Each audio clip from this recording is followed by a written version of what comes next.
औज़ुबिल्लाहिमिनश्शैतानिर्रजीम बिस्मिल्लाहिर्रहमानिर्रहीम। तलाक़ सलासा के हवाले से मैं पहले 2 बार डिस्कस कर चुका हूँ, लेकिन आज इसको मज़ीद ब्रीफली मैं डिस्कस करना चाहता हूँ, क्योंकि ये एक बहुत ही ऐसा इशू है जिसका बहुत सारे और मसाइल के साथ डायरेक्ट कनेक्शन है। तलाक़ सलासा एक तो पहली बात ये है कि ये एक ऐसा कंसेप्ट है जो कि ना कि हज़ूर पाक सल्लल्लाहु अलैहि वसल्लम के दौर में राज था, ना हज़रत अबू बकर रज़ी अल्लाह तआला अन्हु के दौर में था, और फिर हज़रत उमर रज़ी अल्लाह तआला अन्हु के दौर में एक वाक़या पेश आया, और उसके बाद चंद असहाब ने एक इज्मा करके इसको कहा कि ये चलो तलाक़ तो हो गई है, लेकिन इसको तलाक़ बिद्दत का नाम दे के इसको एक्सिक्यूट कर दिया, यानी उसको मान लिया गया।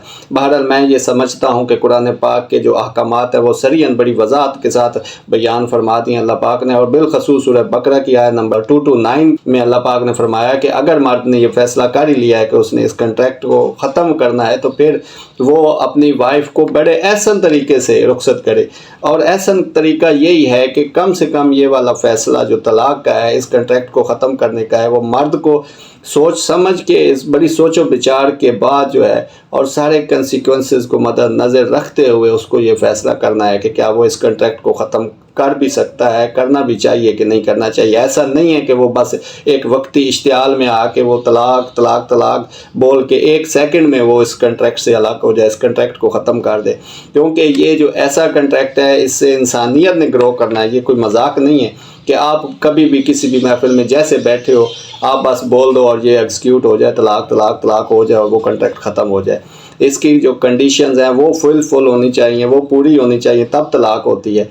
ऐसे नहीं होता कि आप बस तलाक़ तलाक़ ये अल्फाज बोल दो और तलाक़ हो गई। ये कोई मजाक नहीं है, ये एक ऐसा कंट्रैक्ट है जो अल्लाह पाक ने इंसानी तख्लीक का एक बुनियादी और मरकज़ी हैसियत इस निकाह को हासिल है, और उसको आप ऐसे ख़त्म कम अज़ कम नहीं कर सकते। अल्लाह पाक ने जो प्रोसेस बताया वही सेटल प्रिंसिपल है, और मैं ये समझता हूँ कि कुरानी अहकामात के ख़िलाफ़ चाहे कोई भी है, किसी का कौल भी है, तो वो चाहे पूरी उम्मत उस पर अजमा कर ले, कि चाहे पूरी उम्मत उस पर इज्तिहाद कर ले, कुरान के अहकामात के ख़िलाफ़ तो उसकी कोई हैसियत नहीं है। क्यों?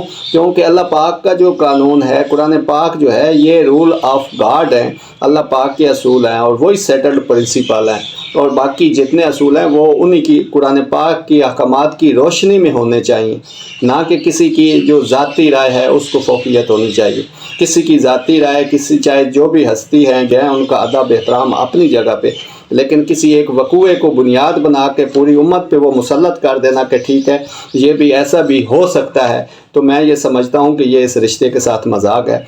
कम अज़ कम अल्लाह पाक ने जब एक बार कह दिया, अल्लाह पाक ने कुरान पाक में इसकी वजाहत कर दी, तो फिर वही सेटल्ड प्रिंसिपल है मेरे भाई, उसी को फॉलो करना है और वही तरीका अपनाना है, ताकि इस कंट्रैक्ट को, इस मैरिज को कम अज़ कम ऐसा मौका ज़रूर दिया जाए कि अगर थोड़ी सी भी गुंजाइश मौजूद है तो वो 3 महीने का 3 जो तलाक़ हैं अपने अपने टाइम पे वो अगर फॉलो किया जाए, तो मेरा ये मानना है कि तलाक़ की रेशो हमारे माशरे में बहुत ही कम रह जाएगी।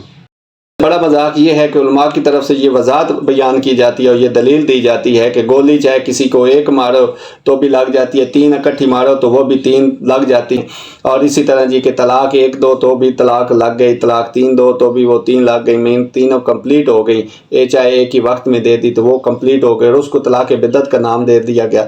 बहरहाल मेरा ये सवाल है फिर कि बग़ैर वज़ू के अगर मैं नमाज़ पढ़ दूँ तो क्या वो मेरी नमाज़ हो जाएगी, या जब मेरे कपड़े पाक नहीं है तो क्या मेरी नमाज़ हो जाएगी? भाई उसके लिए कंडीशन जो उसकी फुलफ़िल होना बहुत ज़रूरी है, तब नमाज है। इसी तरह तलाक़ के लिए जो उसकी कंडीशंस हैं, उसके जो प्री रेक्विजिट्स हैं वो पूरे होने बहुत ज़रूरी हैं। इसके अलावा अगर वो रेक्विजिट, उसकी जो कंडीशंस हैं वो पूरी नहीं है तो तलाक़ नहीं है। अगर आप गुस्से की हालत में हैं और आप तलाक़ दे रहे हैं तो ये तलाक़ नहीं है। इसी तरह अगर उसको हमल है तो वज़े हमल होने तक, बच्चे की पैदाइश है तब तक आपकी वो जो तलाक़ है एग्जीक्यूट नहीं होगी। तो इसी तरह और भी शराइत हैं। तो मेरे भाई हर काम के लिए जो शराइत हैं, जो प्री रेक्विजिट्स हैं वो पूरे होना ज़रूरी हैं, तब वो प्रोसेस कंप्लीट होता है। तो तलाक़ का भी जो प्रोसेस है उसकी प्री रेक्विजिट्स है कि आप गुस्से की हालत में ना हो, आपके पास 2 गवाह मौजूद हों जब आप तलाक़ प्रोनाउंस कर रहे हैं, और इसके अलावा वज़े हमल, उसका अगर भी हमल चल रहा है तो उसके बच्चा होने तक वो तलाक़ एग्जीक्यूट नहीं होती।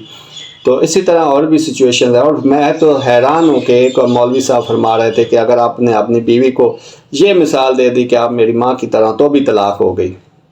मतलब ये हमारे उलमा की इतनी अप्रोच है کم از کم خدا کے لیے جو ان چیزیں ہیں، سوشل ایشوز ہیں جو ہمارے جو سوسائٹی کے ایشو ہیں، کم از کم ان سے قرآن پاک سے رہنمائی لے لیا کریں۔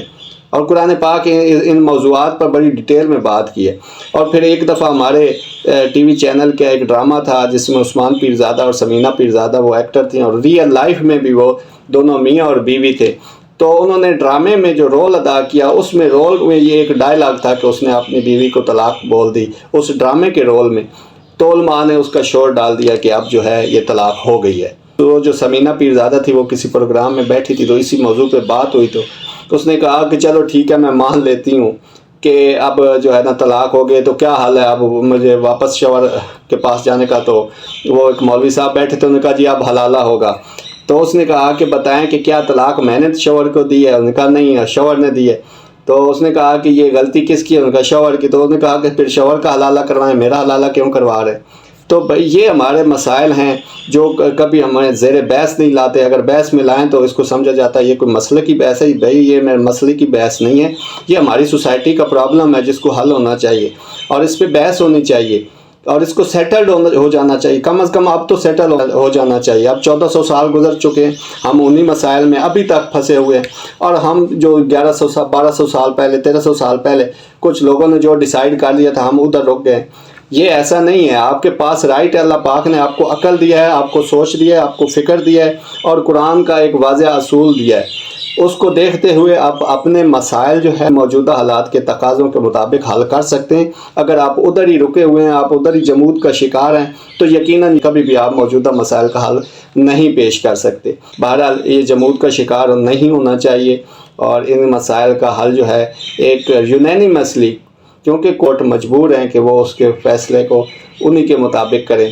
میں یہ سمجھتا ہوں جو علماء ہیں ان کو یہ بیٹھ کے اس طرح کے جو کنفلکٹنگ ایشو ہیں، جو ہمارے سوشل ایشوز ہیں، ان کو سیٹل کر دینا چاہیے کہ یہ کب تک ہم ایسے ہی چلیں گے۔ آج 1400 سال گزرنے کے باوجود بھی ہم اسی بحث میں کھڑے ہیں، اور اسی مقام پہ کھڑے ہیں کہ کیا طلاق ثلاثہ کیا ہے، اس کے کیا ہو بھی سکتی ہے کہ نہیں۔ ہم اسی بحث پہ کھڑے ہیں کہ خلا کیا ہے، خلا کیا عورت کا حق ہے کہ نہیں ہے، اور ہم اسی اصول پہ کھڑے ہیں کہ کیا یتیم پوتا اپنے دادے کی جائیداد سے ڈائریکٹ حصہ پا سکتا ہے کہ نہیں۔ میرے بھائیوں، یہ کم از کم یہ ان موضوعات پہ ایک بحث ہونی چاہیے، اور یہ علماء کا میں یہ سمجھتا ہوں پاکستان میں جتنے علماء ہیں جو ان میں جو ویژن ہے اس کی کمی ہے، اور کم از کم وہ ان مسائل کو ایک جدید تقاضوں کے مطابق دیکھنے کی صلاحیت نہیں رکھتے۔ تو جو مذہبی اسکالرز ہیں ان کا یہ کام ہے، ان کی ڈیوٹی ہے کہ وہ عوام کو ایجوکیٹ کریں ان مسائل کے حوالے سے۔ یہ بہت ضروری ہے ایجوکیشن اس حوالے سے، کیونکہ اگر کسی کی طلاق ایسی ہوئی ہے جس طرح طلاق ثلاثہ ہے، میرے خیال میں یہ طلاق ہی نہیں ہے، تو پھر اگر وہ آگے شادی کرتی ہے اور اس سے بچے پیدا ہوتے ہیں تو ان کی کیا لیجٹیمیسی ہوگی؟ کیونکہ طلاق تو ہوئی نہیں ہے، قرآن کی جب روح کے خلاف ہے تو وہ طلاق نہیں ہے۔ بہرحال ان مسائل کو بیٹھ کے اور قرآن کو اصول بنانا چاہیے، اور ان کے مطابق جو ہے آپ کے تمام جو اصول ہیں، تمام جو قوانین ہیں، ان کو سیٹل کرنا چاہیے۔ Thank you.